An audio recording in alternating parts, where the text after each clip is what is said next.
ক্ষমা, তোমার তুলে তোমার কাছে চাই যে ক্ষমা। ও হো হো হো, হা,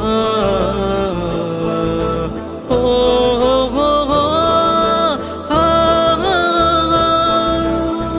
যতনে তোমাকে ডেকে এই মনে লুকিয়ে তোমার পথে চলতে চাই পাপের পথ পেরিয়ে।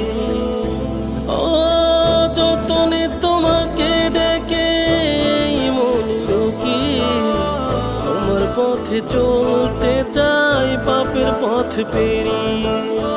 তোমার রহম